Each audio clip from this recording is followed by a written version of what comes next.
ሰላም እንዴት ናችሁ? ዶክተር ዮናስ ነኝ። ዛሬ ይዤላችሁ የመጣሁት ከአእምሮ ህመም ጋር የተያያዘው የጆሮ ደግፍ እንዲሁም ከአእምሮ ህመም ጋር ደግሞ ተያይዞ የሚመጣው የሰውነት እብጠት የሚል ይሆናል። ከአመጋገብ ጋር የተያያዙ እንግዲህ የተለያዩ የአእምሮ ህመሞች አሉ። ከነዛ ውስጥ አንደኛው አኖሬክሲያ ነርቮሳ ይባላል። ይሄ ህመም ያለባቸው ሴቶች በቃ እኔ ወፍራም ነኝ ነው የሚለው፣ ስታዩዋቸው ግን በጣም ቀጭን ናቸው። ስለዚህ እንዳልወፍር ብለው ትንሽ ነገር ነው የሚበሉት። ለምሳሌ ቁራሽ ዳቦ በልተው ሊውሉ ይችላሉ።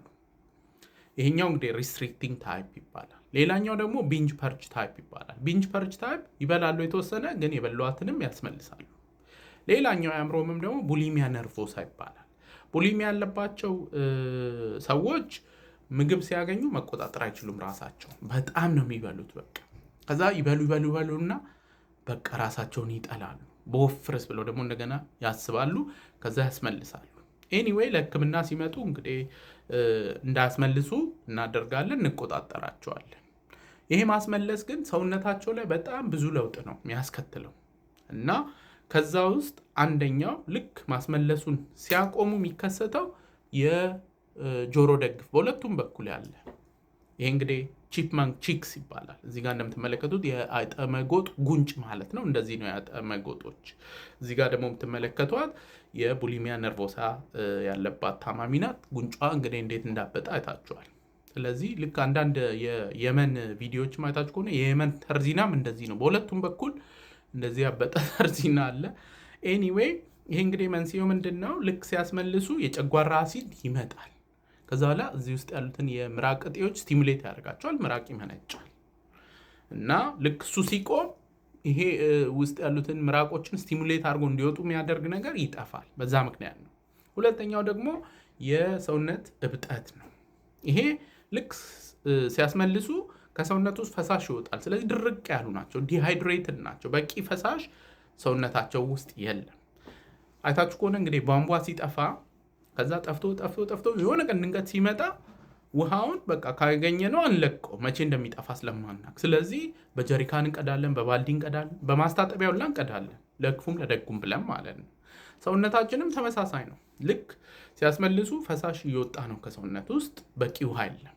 ከዛ ልክ ማስመለሱን ሲያቆሙና ፈሳሽ በደንብ ሲያገኝ ሰውነት የተገኘችውን ፈሳሽ ሰውነቱ ውስጥ አምቆ ይዛል። ይህ እንግዲህ ልክ ኩላሊት ጫፍ ላይ አድሬናልስ የሚባሉ እጢዎች አሉ። እነሱ የሚያመነጩት ደግሞ አልዶስትሮን የሚባል ሆርሞን አለ። ፈሳሽ እና ጨውን በቃ ሰውነት ውስጥ እንትን ይላል። ከዛ ድንገት ሳያስቡት ኦቨርናይት 3 ኪሎ ምናምን ሊጨምሩ ይችላሉ። ያለችውን ውሃ በባልዲም በማስታጠቢያም ነው ሰውነታችን የሚቀዳው እንደማለት ነው። ይሄ ያስፈራቸዋል። እነሱ ሲጀመርም እኔ በወፍርስ ምናምን ብለው የሚያስቡ ሰዎች ናቸው። አሁን ልክ እብጠት ሲኖር ጉንጫቸው እንደዚህ ጆሮ ደግፍ ሲያጋጥመው በጣም ይፈራሉ። ስለዚህ እሱ እንዴት ትሪት እንደምናደርግ ነው ነግራችሁ። የጆሮ ደግፉ ቀላል ነው። ፓሮቲድ ግላንድን ስቲሙሌት ማድረግ ነው። ስለዚህ ሎሚ ስላይሶች አድርገን እንሰጣቸዋለን በየተወሰነ ሰዓት እንዲመጡ። ልክ ሲመጡ ከሎሚ ውስጥ ያለው አሲድ ስቲሙሌት ያደርገዋል። ስለዚህ ምራቁ ይወጣል። ቀስ በቀስ በተወሰኑ ሳምንታት ውስጥ የሚጠፋ ነገር ነው፣ ችግር የለውም። ሁለተኛው እንግዲህ የወተር ዌይት ይባላል። ስለዚህ ሰውነት ውሃውን እንዲሸኑ እያደረገ ስላልሆነ ውስጣቸው ክብደታቸው ይጨምራል። ስለዚህ የሚያሸኑ መድኃኒቶች ያቺ ቅድም አልዶስትሮን ያልኳችሁን እንትን ሆርሞን እንዳትሰራ የሚያደርግ አልዶስትሮን አንታጎኒስት አለ፣ ስፓይራኖላክቶን የሚባል ልክ እሱን ሲሰጣቸው ሽንታቸውን በደንብ መሽናት ይጀምራሉ።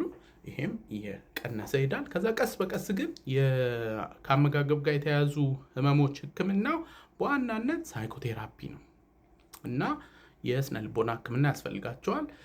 ከሱ በፊት እንግዲህ ያሉትን የኤሌክትሮላይት ኢምባላንስስ ምናምን፣ ምግብ በደንብ መብላት፣ ፈሳሽ መጠጣት የሚባሉት ቁልፍ ናቸው እና ቀስ በቀስ እየተስተካከለ ይሄዳል። ለዛሬ እንግዲህ ይዤላችሁ የመጣሁት ይህንን ይመስላል። ሁልጊዜ እንደምለው ለአእምሮ ጤና የለም። ደህና ሁኑ።